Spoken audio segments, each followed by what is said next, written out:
She said it with a half-smile, the kind that looks like a dare and a confession at once. "You talk big," she murmured, setting her wine glass down. "Let's see if you mean it." For a second, I forgot how to breathe. The words weren't loud, but they hit harder than they should have. Maybe because she said them like she'd already decided I didn't. It was late, a slow summer night that felt too warm, too still. Her brother, my best friend, had already gone to bed after a small backyard get-together. The house had thinned into silence, except for the hum of the fridge and the faint clink of ice shifting in her glass. She leaned back on the kitchen counter, arms crossed, the soft yellow light cutting across her shoulders. 40-something, maybe 45, graceful but not in the distant way older women sometimes are. There was something alive about her, something careful but watching. I didn't know what to say, so I just stood there, hands in my pockets, pretending her voice hadn't just pinned me to the spot. "I wasn't talking big," I said finally. My tone came out rougher than I meant. Her eyes flicked to mine. "That's what all talkers say." There was again that teasing edge, but underneath it, a hesitation I couldn't name. She moved past me to the sink, her perfume following, faint, expensive, with something warm beneath it. My shoulder brushed her arm. Neither of us moved. I caught her reflection in the window, the kind of stillness that comes from being used to waiting. "You know," I said, "you shouldn't test people like that." She turned slightly. "And why not?" "Because sometimes they'll pass." The silence that followed wasn't awkward. It was full. The kind of silence that rearranges the air. Her lips parted, just enough to look like a thought interrupted. Then she smiled, smaller this time, almost shy. "You really shouldn't say things like that." The way she said it, not scolding, not playful, but as if she didn't quite trust herself to hear them, did something to me. I wanted to say something else, anything, but my voice felt too heavy. I just watched as she picked up her glass again, her fingers tracing the rim, slow, absent. The sound of her nails against the glass filled the space between us. "You're staring," she said softly, not looking up. "Yeah," I said.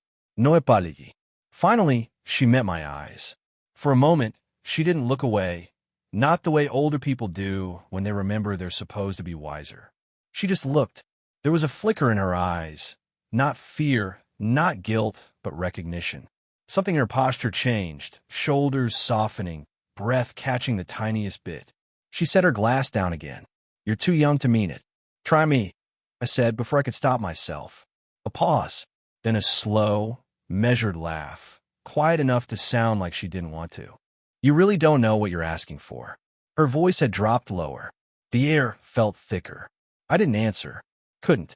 Somewhere down the hall, a door creaked. Her brother's, maybe, a reminder of where I was, who she was. Her eyes flicked toward the sound, then back to me. For a heartbeat, the whole house held still. She stepped closer, not enough to touch, but close enough that I could feel the heat from her skin. Then, in a whisper that barely made it across the space between us, "Go to bed, before you make me forget better judgment." And then, the lights flickered, the hum of the fridge stopped, the power cut out. In the sudden dark, I heard her breath catch and the sound of her glass tipping over. The lights came back a few minutes later, humming softly like nothing had happened. But something had. She stood by the counter, her hand steadying the glass she'd caught before it shattered. I could see the faint tremor in her wrist, though she hit it fast, the kind of practiced composure that comes from years of holding things together. "You all right?" I asked. She nodded, brushing her hair off her face. "Happens every summer. The wiring's old." But her voice was softer than before, and when she looked up, her expression carried something new, awareness. We both pretended not to notice. The next morning, I found her outside on the back porch. She was barefoot, coffee mug in hand, hair loose. Morning light caught in the strands, streaks of gray that didn't make her look older, just real. "You're up early," she said without turning. "So are you," I said. "I don't sleep well." It wasn't a complaint, more like a fact. She gestured toward the chair beside her. "Seat." I did. The wood was still cool from the night. We sat there for a while, quiet except for the sound of birds and the faint clink of her mug. She was looking at the yard, not at me, but her presence felt heavy beside me. Not in a bad way, just full. I used to live here before I moved out, she said after a long pause. Came back when Mom got sick. Then I just didn't leave again. Her thumb rubbed the edge of her mug, absently. Do you regret it? I asked. Regret. She allowed a small laugh, dry but tired. No, but sometimes I forget what I was supposed to do with the rest of my life. That hit harder than she probably meant it to. I looked at her, trying not to stare, but she must have felt it. Don't look at me like that, she said quietly. Like you understand. Maybe I do. She turned then, slow, careful. Our eyes met, and the air changed again the way it had last night. You're 22, she said. You haven't had time to make enough mistakes yet. I've had time to know when something feels right. Her breath caught just slightly. I noticed the way her fingers tightened around the handle of her mug, the faint twitch in her jaw before she looked away. Your best friend would kill you, she said finally. I'm not doing anything. Good. But she didn't move away when I reached past her to set my cup down, didn't shift even when my arm brushed her shoulder. It was nothing, a second, maybe less, but her breath changed, soft and shallow. When I leaned back, she was staring out at the yard again, like the world beyond the fence suddenly demanded her full attention. I should get ready for work, she said, voice quieter now. Okay. But neither of us stood up. A breeze came through, lifting her hair across her face. She tucked it behind her ear, her fingers trembling just enough for me to notice. Finally, she turned, not smiling but not distant either. Coffee again tomorrow? She asked. Yeah, I said. Tomorrow. She nodded once, then brushed past me on her way inside. Her hand grazed my shoulder, a fleeting touch, maybe accidental. But she didn't apologize. And when the screen door closed behind her, I realized I was still holding my breath. The next evening, her brother invited a few people over, just drinks, laughter, music that filled the small living room. I tried to keep my distance from her, but it was impossible not to notice her. She moved through the space with that calm composure she always had, polite smiles, soft laughter, refilling glasses. Every time she passed behind me, I caught the faintest trace of her perfume. It did things to my focus. She didn't look at me much. Maybe she was trying not to. But when she did, just once, it wasn't casual. It was deliberate. Later, when everyone was leaving, her brother clapped me on the shoulder. Stay over again if you want, he said, half yawning. You're too buzzed to drive. He went upstairs. The door clicked shut. The house fell quiet except for the faint hum of the stereo, still on low. She was standing by the sink again, rinsing glasses. Her back was to me. You can go to bed, she said softly. I've got this. I leaned against the doorway. You said that last time. She didn't turn. And you didn't listen last time either. A pause. The sound of running water. I stepped closer, not close enough to touch, but close enough to see the small goosebumps rising on her arm. Why do you keep saying I shouldn't? I asked. She set a glass down carefully, almost too carefully. Because you shouldn't. That's not an answer. She sighed. Her hand stayed in the sink, but her head tilted slightly toward me. Because I know how this ends. Her voice caught on the last word, barely, but I heard it. Then her phone buzzed on the counter, sharp and sudden in the quiet. Her brother's name flashed across the screen. Her breath hitched. She dried her hands, glanced at me, then answered. Yeah, no, he's here. He's fine. Her tone was steady, casual. But she turned her back while she spoke, one hand pressed to the counter like she needed the support. When she hung up, she didn't move right away. Just stood there, shoulders tight. What? I asked softly. He said to make sure you sleep in the guest room. I smiled a little. Guess he trusts you more than me. Finally, she turned. Her eyes met mine, tired, conflicted, but still burning underneath. That's the problem, she said quietly. I stepped closer, slow. Maybe you should tell me to leave, then. She didn't. Her breath came slower, heavier. I could see the pulse in her throat, the way her hand curled around the counter's edge. When I reached up, my fingers brushed a loose strand of hair from her face.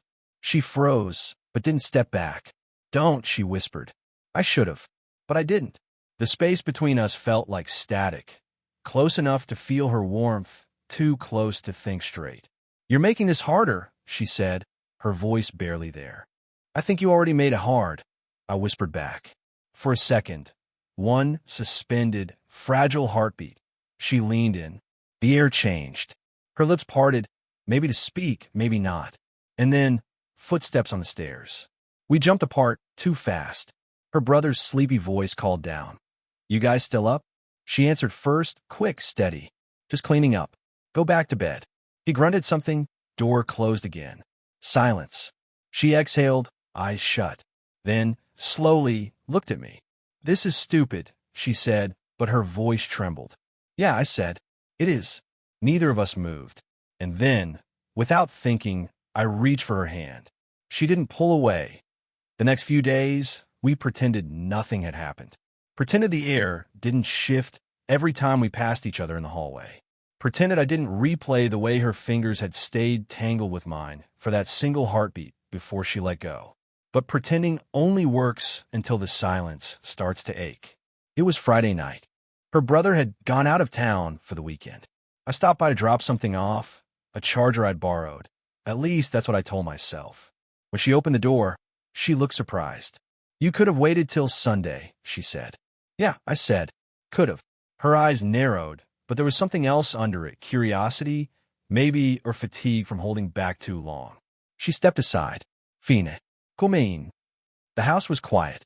A single lamp glowed in the living room, throwing soft gold light across her skin. She wore a loose sweater, her hair half up, undone in a way I hadn't seen before. I set the charger on the coffee table. There. She nodded, arms folded. You can go now. I didn't move. Do you want me to? Her breath caught, barely, but it did. You shouldn't ask questions like that, she said. Then answer it anyway. She looked at me for a long time, then turned away, walking toward the kitchen. You think you understand what this is? She asked. Her voice was quiet, even, but her shoulders were tense. You think it's some kind of game? No, I said. Then what? She spun around. You want to ruin what you have with him? You want to make me? She stopped herself. Her jaw tightened. Make you what? Her eyes met mine, full of something between anger and exhaustion. Remember, she said softly. I took a step closer, then another. Remember what? What it's like to want something that's wrong. She said it without looking up, but her voice cracked just enough for me to hear everything she didn't say. I was standing right in front of her now. I could see the faint line of tension in her throat, the way she wasn't breathing right.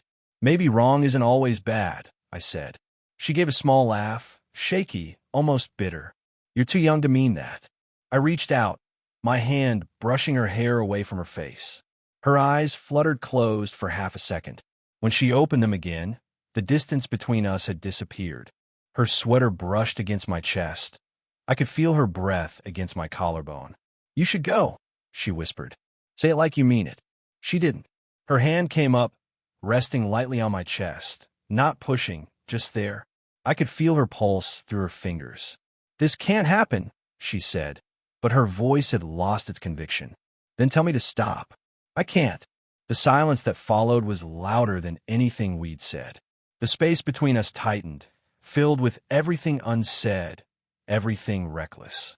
Her lips parted, eyes flicking to my mouth, then to the door behind me. A sudden sound, a car pulling into the driveway. Her brother's headlights swept across the window. We froze. She pulled back, breath trembling. You need to go. Now. I hesitated just long enough to see her hands still shaking. Then she whispered, please.